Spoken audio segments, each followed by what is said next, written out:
शिल्पी घर के काम से फ्री होती तो बोर होती, जिसके बाद उसने घर में ही दुकान खोलने की सोची।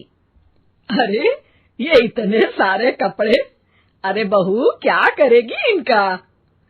माँ जी, मैं घर में बोर होती हूँ तो सोचा सामने के कमरे में कपड़ों की दुकान खोल लूं। घर का काम भी हो जाएगा और 4 पैसों की कमाई भी। अरे वाह वाह, ये तो बहुत ही अच्छी बात है। मैं भी तेरी मदद कर दिया करूंगी। वाह माँ जी, तब तो मजा आ जाएगा। अब हम दोनों मिलकर खूब पैसे कमाया करेंगे। अब क्या था, सास बहू का काम चल पड़ा। एक दिन, अरे राकेश की माँ, सुनती हो? कहाँ चली गई? भूख के मारे पेट में चूहे कूद रहे हैं। अरे नंदिनी, कहाँ हो? भूख लग रही है। पापा कहाँ है माँ? पता नहीं बेटा, भूख लग रही है। आज तो किसी ने चाय भी नहीं पूछी। तभी सास बहू घर के अंदर ढेर सारे सामान के साथ आती हैं और वो भी हंसती हुई। अरे वाह बहू, ये तो बड़ी अच्छी मार्केट दिखाई तूने। बड़ा ही सस्ता सामान था। हाँ माँ जी, और ये सामान हम डबल पैसों में बेचेंगे, मजा आ जाएगा। अरे बहू, भूख लग रही है, कुछ खाने को दे दे। माँ क्या बात है, आज किसी ने पापा को चाय भी नहीं दी? अरे बेटा, अब 40 साल में तेरे पापा ने क्या चाय बनाना भी नहीं सीखा? अरे बेटा रहने दे अब इस बहस को। तुम लोगों ने वैसे बनाया क्या है? बहू परेशान हो जाती है और सास को अकेले में लेकर जाती है। माँ जी, आज तो हम लोगों ने खाना ही नहीं बनाया। अरे बेटा, बाहर के छोले भटूरों से पेट इतना भर गया कि याद ही नहीं रहा कि घर में ये लोग भी हैं खाना खाने के लिए। अब क्या किया जाए?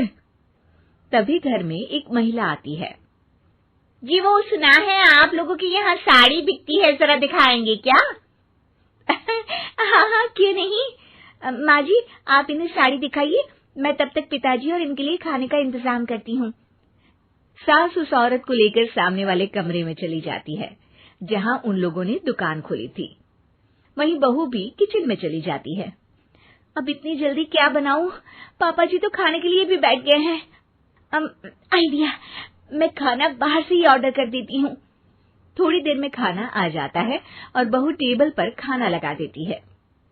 हे भगवान, कितनी कड़वी दाल बनाई है बेटा। नहीं नहीं पिताजी, वो क्या बात है नंदिनी, रोटी तो चबाई ही नहीं जा रही है, लग रहा है रबड़ खा रहा हूँ। एक तो इतने महंगे होटल से खाना मंगवाया और वो भी इन लोगों को पसंद नहीं आया। तभी सास नोट गिनती हुई बाहर आती है। वाह माँ जी, बड़ी कमाई हुई लगती है। हाँ, मैंने वो 2000 वाली साड़ी 3000 में बेच दी। अरे वाह माँ जी। दोनों सास बहू बहुत खुश हो जाती हैं। मेरे पेट में ना बेटा जोर का दर्द हो रहा है। अरे माँ, क्या हुआ? पेट में दर्द? बाहर का कुछ खाया था क्या? मैदा तो नहीं खा लिया? मैंने छोले भटूरे खाए थे। माँ क्यों खाए? आपको तो पता है कि आपको मैदा सूट नहीं करता। चलिए माँ को डॉक्टर के पास ले जाते हैं। तभी अंदर से पापा की आवाज आती है। हे भगवान, मेरा तो पेट खराब हो गया। सब पिताजी के पास जाते हैं। पिताजी, आपको क्या हुआ? खाना बासी था शायद। अरे पिताजी, नंदिनी जानती है कि बासी खाने से आपकी तबीयत खराब हो जाती है, तो वो ऐसा क्यों देगी, है ना नंदिनी? वो खाना मैंने बाहर से ऑर्डर किया था। मैं और माँ दुकान का सामान लेने गए थे, इसलिए खाना नहीं बना पाए।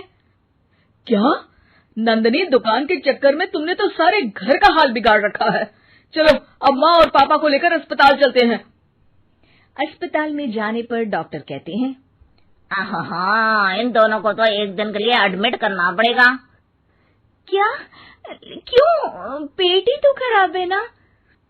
हाँ, तो घर ले जाइए ना, अगर लग रहा है कि कोई बड़ी बात नहीं है और हम सिर्फ पैसा कमाने के लिए इन लोगों को एडमिट कर रहे हैं। नर्स, जरा इन लोगों को बिल तो दे देना।